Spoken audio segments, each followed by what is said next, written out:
Bismillahirrahmanirrahim. Alhamdulillahirabbil alamin. Wassalatu wassalam ala asyrafil anbiya'i wal mursalin wa ala alihi wa sahbihi ajma'in. Asyhadu an la ilaha illallah wa asyhadu anna Muhammadan abduhu wa rasuluhu alladzi la nabiyya ba'da amma ba'du. Baik, kita masih membahas kata-kata yang memansubkan fi'il mudhari'. Di sini dijelaskan fanawasibu asyaratun ada 10, kemudian kemarin kita sudah membahas ke-10 ini dibagi menjadi 3, yansibu binafsihi, kemudian yansibu bi an mudmarah jawazan dan wujuban. Kita telah jelaskan masing-masing maksud dari istilah tersebut. Kemudian kita telah mengambil satu kata yang memansubkan fi'il mudhari yaitu lan. Nah, sekarang kita bahas sisa dari yansibu binafsihi tersebut. Baik.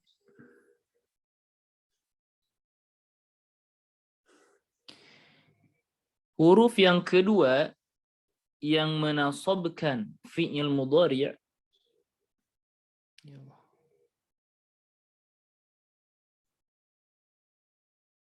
ialah an.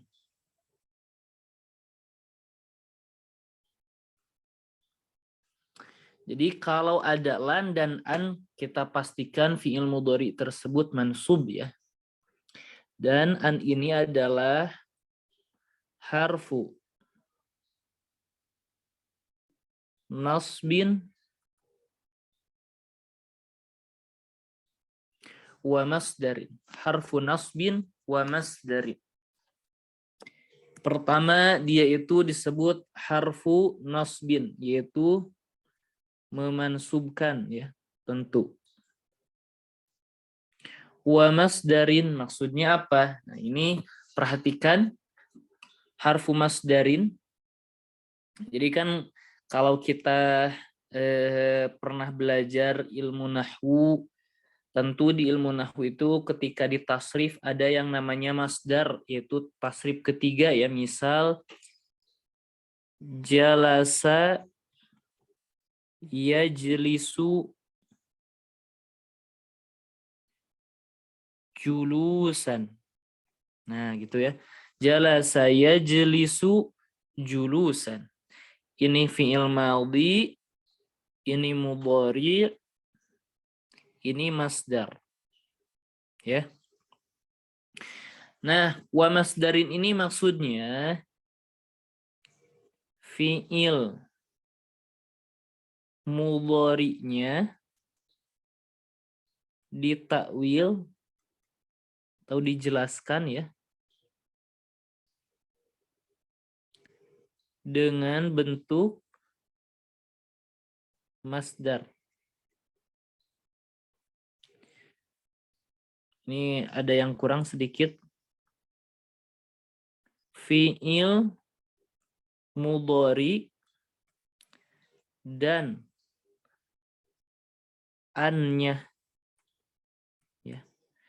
Jadi bukan fi'il mudhari dan an-nya juga sama ya. Ditakwil dengan bentuk atau dalam bentuk masdar.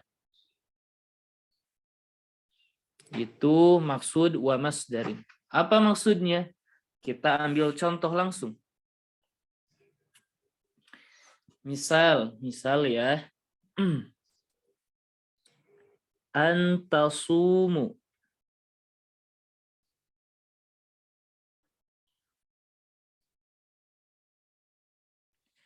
Wa antasumu khairul lakum dalam Al-Qur'annya. Wa antasumu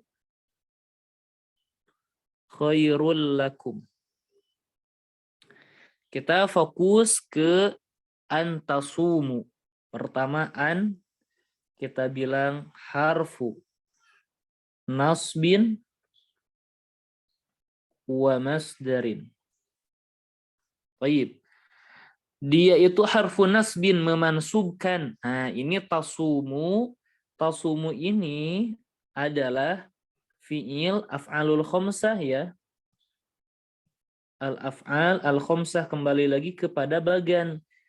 Itu harus wajib dihafal ya, dan wajib betul-betul di dalam kepala. Ini bentuknya al-af'al al-khamsah. Kenapa? Karena bersambung dengan waw jamaah, di mana Al-af'al al-khamsah mansubnya itu dengan menghapus nun.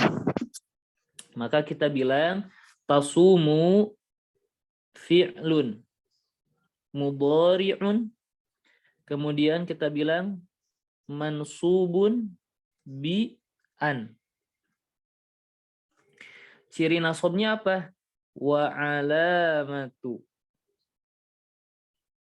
nasbihi, apa ciri mansubnya af'al al-khamsah? Hadfu nun. Nah, seperti itu. Ini i'rabnya. Jadi sebetulnya ummahat semuanya, kalau kita pergunakan kaidah yang telah kita pelajari, tentu kita bisa mengi'rab seperti ini. Kemudian setelah itu, ini kita baru membahas, dia itu amilnya memansubkan. Mansubun bi ana. Hanya sebatas itu, harfu nasbin. Kemudian yang kedua, dia itu wa masdarin. Apa maksud wa masdarin? Setelah kita mengi'rab an tasumu sampai hadfunun ini ya, kemudian kita i'rab setelahnya, setelah selesai di atas an. Wa ma ba'daha. An dan apa-apa yang setelahnya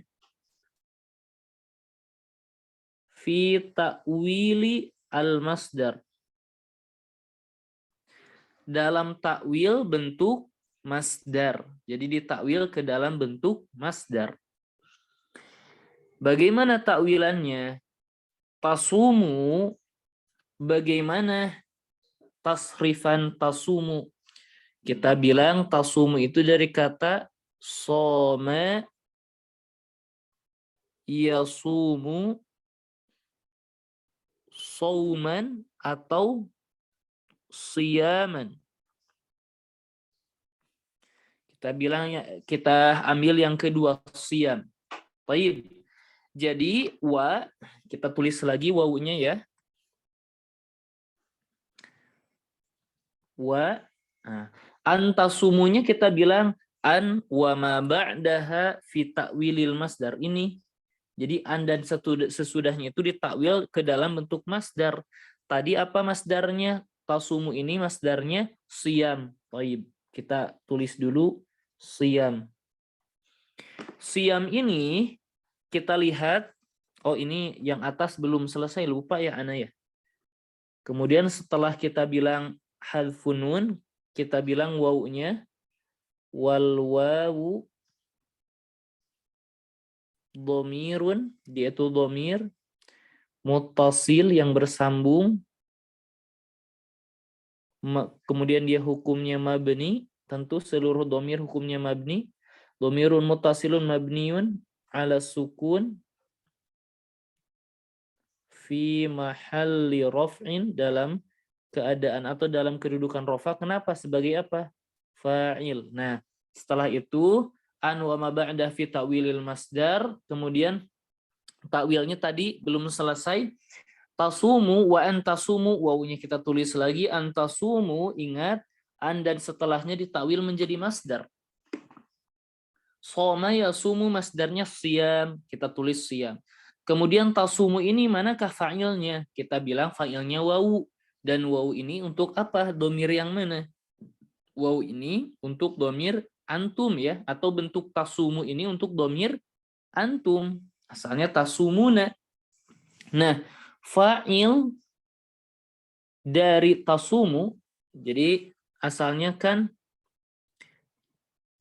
tasumu ditambah antum. Jadi tasumuna. Nah, kalau siam, nah siam ditambah antum juga. Nah, tasrifnya seperti apa? Siam ditambah antum. Kenapa ditambah antum? Jadi yang kita tambahkan adalah fa'ilnya. Ini kan wawu ya. Wawu ini cocoknya untuk domir apa ya? Domir antum. Maka kita tambahkan kata siam juga diidhofakan ke domir antum. Maka siam tambah antum menjadi siyamukum. Nah, seperti itu. Menjadi siyamukum. Nah, jadi sekali lagi kita takwil menjadi masdar, setelah itu fa'ilnya kita sandarkan ke kata tersebut. Tadi tasumu masdarnya siyam, fa'ilnya wawu untuk domir antum, siyam ditambah antum jadi siyamukum. Jadi wasiyamukum khairul lakum. Nah, seperti ini. Inilah maksud dari an harfu nasbin wa masdarin ya. Silahkan kepada ummahat bisa direnungi kembali apa maksud dari harfu nasbin wa masdarin. Ala kulli hal, yang penting kita tahu bahwa setelah an dan lan itu jangan dimarfukan, jangan dijazmkan ya, tetapi dimansubkan. Itu yang paling terpenting. Ketika kita baca ada an dan lan, itu harus mansub fi'il sesudahnya. Kemudian an lan yang ketiga adalah idzan.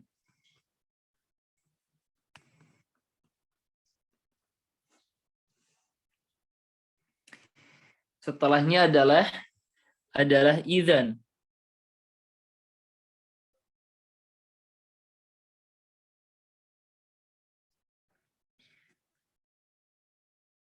Idzan harfu jawabin wa jazain.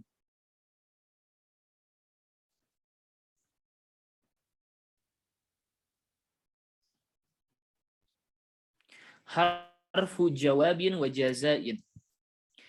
Dia merupakan huruf jawab dan jaza, ganjaran, timbal balik.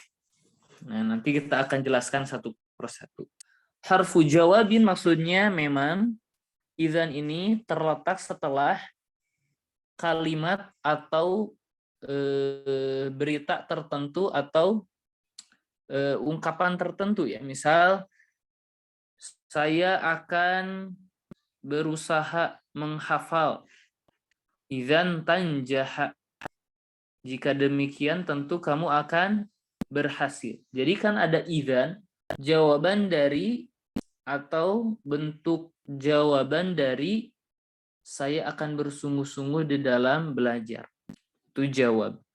Wa jazain itu adalah imbalan dari apa yang telah dikatakan sebelumnya. Misal tadi saya akan bersungguh-sungguh dalam belajar. Idzan tanjah, jika demikian kamu akan berhasil. Maka keberhasilan itu adalah jaza, timbal balik dari kamu bersungguh-sungguh dalam belajar. Itu ya dalam segi makna. Kemudian idzan ini ada syarat. Kita bilang syurutu idzan. Jadi idzan ini dapat memansubkan fi'il mudhari', ada syaratnya. Yang pertama, fi sodri al-kalam. Sodri itu kan asalnya dada. Jadi maksud fi sodril kalam itu biasanya kata sodrun ini ditujukan kepada yang paling depan. Jadi fi sodril kalam harus diletakkan paling awal di dalam kalam itu sendiri ya. Jadi misal ada ucapan sa'ajtahidu fi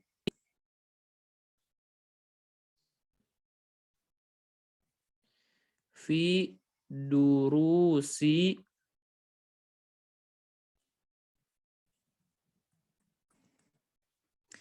saya akan bersungguh-sungguh dalam pelajaran-pelajaranku. Maka fi sodril kalam itu kita harus bilang idzan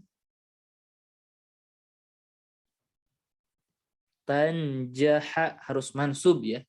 Idzan tanjaha. Jadi idzan itu harus diletakkan di awal. Kalau dibalik maka tidak memansubkan. Misal tanjahu idzan. Nah, seperti ini. Kalau tanjahnya di sebelumnya, maka idzannya tidak memansubkan, maksud tidak memansubkan fiil yang ini. Kan idzan itu memansubkan fiil setelahnya, orang fiilnya di belakang gitu ya. Maka fiilnya tidak mansub. Itu syarat pertama, harus di depan ya. Yang kedua, al-mudhari' ba'daha dalun alal istiqbal.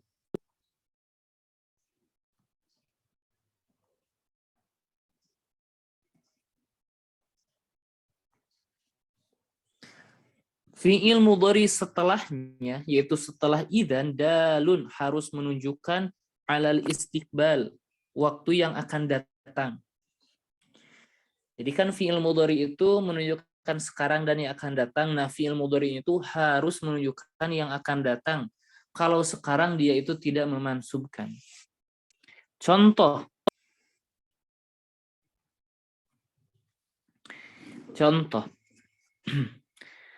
Ada ucapan misal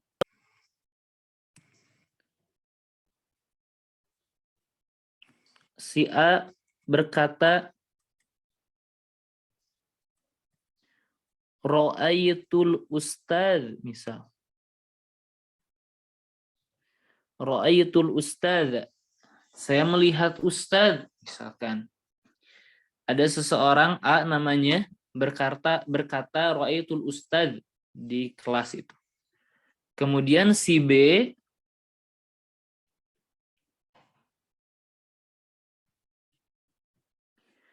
belum percaya karena dia belum melihatnya. Ternyata setelah dia melihatnya, dia percaya dan bilang ke si A, idzan tasduku. Nah, bukan tasduko, tapi tasduku. Katanya gini, saya melihat Ustadz, si B belum percaya, saya belum melihat. Ternyata 5 menit kemudian dia melihatnya dan bilang ke si A, idzan tasduku, jika demikian tasduku, kamu benar. Kita perhatikan tasduku. Tasduku ini apakah menunjukkan makna istiqbal? Jika demikian kamu benar. Apakah si B ini membenarkannya dalam waktu yang akan datang, nanti besok? Tentu tidak. Justru tasduku ini menunjukkan waktu al-hal sekarang. Maka idzan di sini tidak memansubkan gitu ya. Kalau tadi misal sa'ajtahidu fi durusi, saya akan bersungguh-sungguh dalam pelajaran-pelajaranku. Maka kita bilang idzan tanjaha. Jika demikian kamu akan atau kelak akan berhasil. Itu kan waktunya waktu istiqbal. Berbeda dengan idzan tasduku tersebut. Kemudian yang ketiga, syarat dari idzan ialah alla yafsila bainaha wa baina al-mudhari'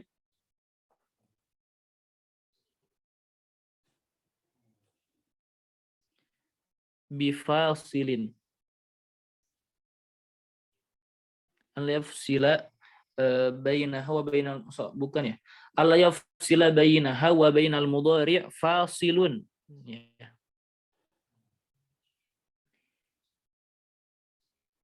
Jangan dipisah, alla yafsila, jangan memisahkan bainaha, antara idzan, wa bainal mudhari, dan bainal mudhari fasilun, sesuatu yang memisah.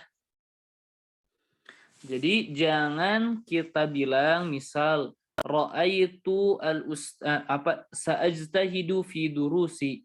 Idzan ngomong dulu idzan ngomong kemudian tanjah. Nah, nggak bisa ya. Idzan anta zaidun dan sebagainya itu nggak bisa. Jadi jangan dipisah antara idzan dan tanjahnya. Kalau dipisah maka itu tidak memansubkan. Kalau Syekh Muhyiddin nanti ditambah, tapi ana enggak masukkan ya. Jadi ala kulli hal inilah syarat beramalnya idzan. Fi sadril kalam, mudhari'nya harus menunjukkan makna istiqbal, dan yang ketiga jangan dipisah antara idzan dan fi'ilnya. Anlan idzan kai, sekarang kai. Taib. Ini mungkin yang akan terakhir di nawasib atau yansibu binafsih ini. Perhatikan yang kai ini sering sekali jadi perdebatan. Ini ya. Satu lan idzan, sekarang kai. Dan yang keempat ialah kai.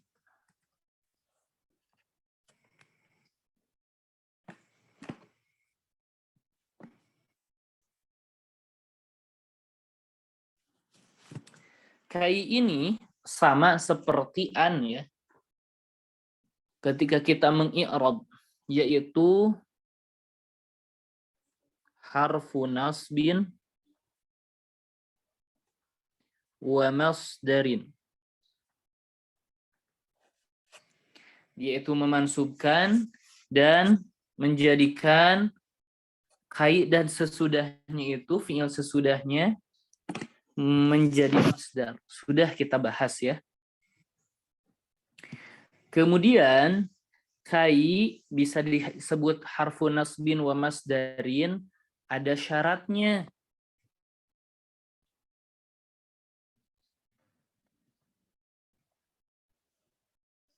Syaratnya apa?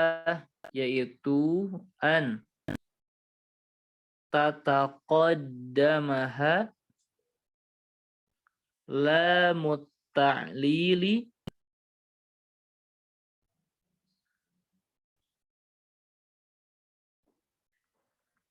an tataqaddamaha lamut ta'lil lafdhan au taqdiran. An tataqaddama, harus mendahului ha, yaitunya ya, harus mendahuluinya, yaitu harus mendahului kai. Siapa? Lamut ta'lil, yaitu lamut ta'lil. Baik lamut ta'lilnya itu lafdhan, dapat dilafazkan atau ada, au taqdiran, atau dikira-kira ada, dengan kata lain memang tidak dilafazkan ya, dan tidak ditulis pula. Jadi harus didahului oleh lamut ta'lil. Kemudian lamut ta'lil ini harfu jar, sama ya, harfu jarrin. Maksud harfu jar ini maksudnya memajrurkan ya. Memajrurkan lam. Contohnya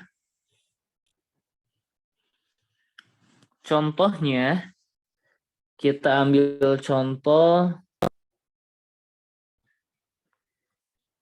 likai la ta'sau.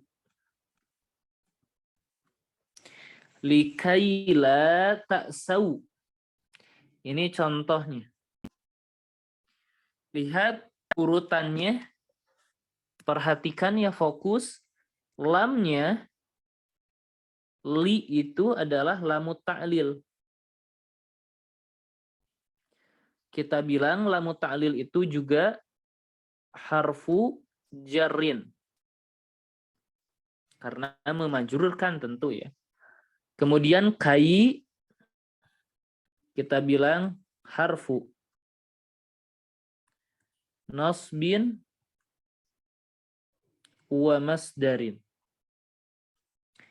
Jadi dengan kata lain, kita punya urutan yang pertama lamut ta'lil,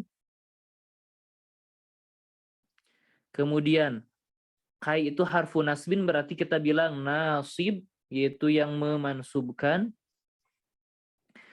La ta'sau, la-nya nafiyah, ta'saunya fi'lun mudhari'un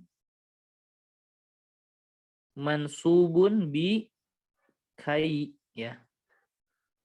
Wa alamatu nasbihi, ini juga berasal ta'sau ini dari al-af'al al-khamsah juga, ya. Al-af'al al-khamsah juga. Maka al-af'al al-khamsah ketika mansub ialah hadfun nun.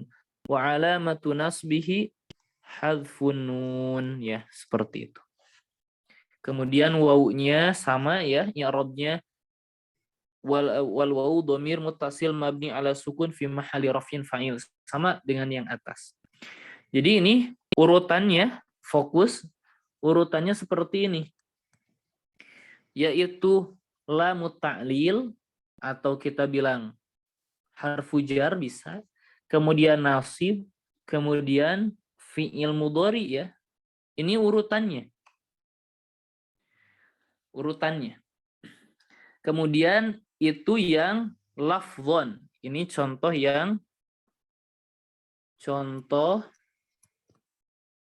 lafzon. Maksudnya lafzon apa? Lamu ta'lilnya. Lafzon lamu ta'lilnya. Mana? Ya, ini li. Ada li. Nah, itu. Itu baru yang lafzon.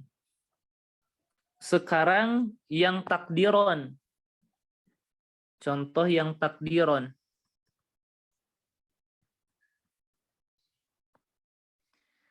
Takdiron apa? Takdiron lamu ta'lilnya. Kan syaratnya itu harus didahului oleh lamu ta'lil. Sekarang ada lamu ta'lil tapi takdiron.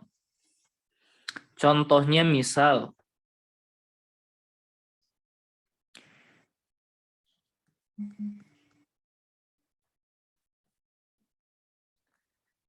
azhabu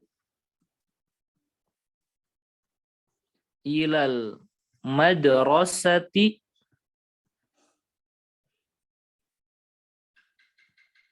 kai adrusa.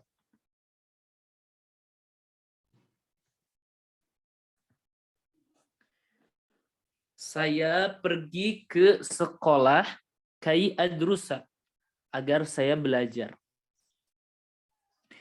Di sini kita perhatikan dari kata kai adrusa, kai ini memansubkan adrusa, tetapi kai-nya itu tidak didahului oleh lamu ta'lil. Ternyata anak bilang dia itu didahului oleh lamu ta'lil. Mana lamu ta'lil? Lamu ta'lilnya itu takdiron. Seperti apa? Anak tuh niatkan li kai adrusa. Nah, kalau seperti ini tidak ada masalah berarti, ya. Kenapa? Ternyata lamnya itu takdiron ada, tetapi dikira-kira saja ada di situ, ya. Baik. Itulah syarat kai harus didahului oleh lamut ta'lil, baik lafzon atau takdiron. Lafzon sudah dan takdiron pun sudah. Kemudian fokus lagi. Sekarang timbul pertanyaan. Bagaimana kalau tidak ada lamut ta'lil sama sekali? Baik lafzon atau takdiron. Nah, ini hanya tolak ukurnya kepada niat orang yang mengi'rab atau yang berbicara itu sendiri. Maksudnya gimana? Kita lihat. Wa in lam. Tadi kan apa? Anta taqaddamaha. Oh, sekarang wa in lam yataqaddamha.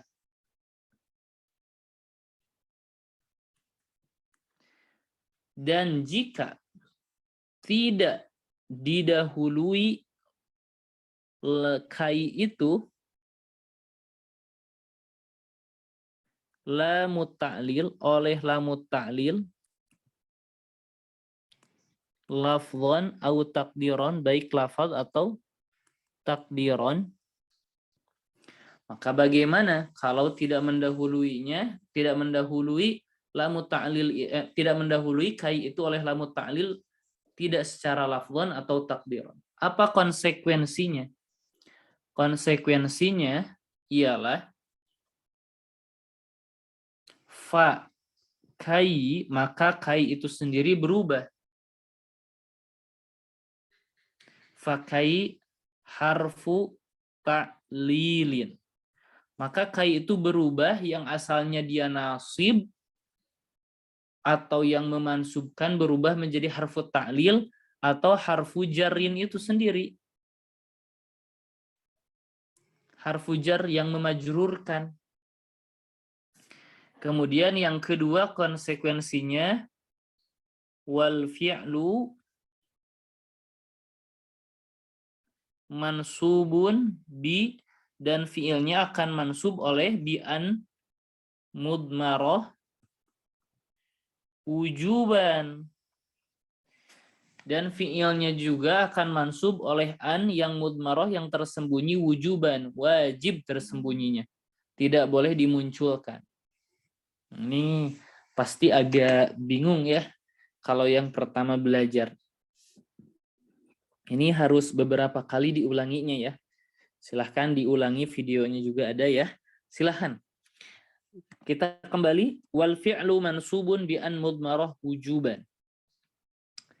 Kalau kita lihat, Ana akan contohkan dengan contoh yang sama. Azhabu ilal madrasati kai adrusa. Saya pergi ke sekolah untuk saya belajar. Pertama, kita lihat. Kalau kita tidak ditakdir, kita tidak kira-kira di sini ada lam, baik lafzan atau takdiron, konsekuensinya kai harfu ta'lilin. Nah, kemudian adrusa fi'lun mudhari'un mansubun bi an mudmarah wujuban ba'da kai. Maka adrusa ini adalah fi'il mudhari yang mansub oleh an mudmarah, bukan dengan kai lagi. Kenapa? Karena kai sudah tidak memansubkan, tidak didahului oleh lam. Maka fi'ilnya itu berubah mansub oleh an mudmarah wujuban ba'da kai, yang setelah kai. Jadi di sini tuh seperti ada kai an adrusa ya. Ada an, tetapi an-nya itu mudmarah wujuban, tidak boleh dimunculkan. Jadi kita lihat contohnya sama, tetapi niatnya atau orang yang mengi'robnya ya tergantung dia mau mengi'rob sebelum kai itu ada lam atau tidak. Kalau ada lam berarti dia memansubkan seperti yang di atas, lamnya itu takdiron, atau kita takdir tidak ada lam sama sekali, maka konsekuensinya yang bawah ini. Nah, seperti itu. Jadi sebetulnya tidak ada bedanya kalau dalam segi urutan. Kita kan tadi yang atas perhatikan urutannya itu. Perhatikan yang ini urutannya itu lamut ta'lil, nasib, fi'il. Itu urutannya ya. Kalau kita perhatikan kembali yang bawah pun sama. Yang pertama ada kai, dia itu harfu ta'lil. harfu ta'lil yaitu kai berubah ya. Kemudian yang kedua ada nasib yang memansubkan yaitu an mudmaroh wujuban, sama juga ya. Kemudian yang terakhir adalah fi'il. Ini ternyata urutannya pun sama, harfu ta'lil, nasib, fi'il. Sama dengan yang di atas. Lamu ta'lil atau harfu ta'lil, nasib, dan fi'il. Urutannya sama. Hanya sebatas perbedaan tata cara mengi'rabnya. Tergantung siapa yang mengi'rab, tergantung siapa yang berbicara, mengi'rabnya mau yang mana. Sama saja ya. Baik. Itulah pembahasan tentang kai ya, harfu nasbin wa masdarin. Syaratnya harus didahului oleh lamu ta'lil baik lafzan atau takdiron. Kalau tidak ada syarat, maka konsekuensinya ini. Kai-nya menjadi harfu ta'lil atau jar, fi'ilnya berubah menjadi mansub bi an mudmarah wujuban, bukan dengan kai itu sendiri. Seperti itu. Ini ana rasa cukup ya, Ummahat, atau masih penasaran dengan satu huruf lagi? Ada satu huruf lamu kai. Cukup, Ustaz. Cukup ya. Silahkan diulangi ya kepada Ummahat. Memang mau tidak mau ya, kita harus melewati jalan yang ini. Ana sama enggak dulu bingung. Ana rasa sama, sangat-sangat sama ya. Sangat-sangat sama. Ana juga pernah melalui bagaimana mempelajari kai ini kok terasa diputar-putar. Tetapi kalau kita tidak paham satu kali ya berarti jangan melihat videonya satu kali, jangan murojaahnya satu kali. Kalau 2 kali belum, ya jangan 2 kali. Kalau 3 kali belum, ya jangan 3 kali. Kalau butuhnya 10 kali ya harus mau tidak mau kita harus mengulanginya 10 kali. Tapi ana rasa kalau udah 10 kali diulang, wah itu sudah mungkin insya Allah. Jadi itulah kaidah, memang fase pertama berusaha untuk menghafalkannya, hafal saja dulu. Nanti seiring berjalan dengan waktu kita akan sering murojaah, apalagi ikut kelas murojaah kelas yang lain yang kitabnya sama ya, levelnya itu akan terus memurojaah bagi kita. Ikut-ikut daurah tentang nahwu al-jurumiyah yang level dasar itu akan semuanya saling berkaitan ya, minimal untuk sekedar ajang murojaah. Kalau sendiri baca biasanya agak susah. Nah, seperti itu ya. Baik, kita cukupkan untuk sesi pertemuan malam hari ini. Semoga materinya dapat dapat dihafalkan dan dimaksimalkan untuk takdim pekan depan. Baik, kita cukupkan. Naktafi bihadzal qadar. Allahu a'lam bissawab. Subhanakallahumma wa bihamdik. Asyhadu an la ilaha illa anta. Astaghfiruka wa atubu ilaik.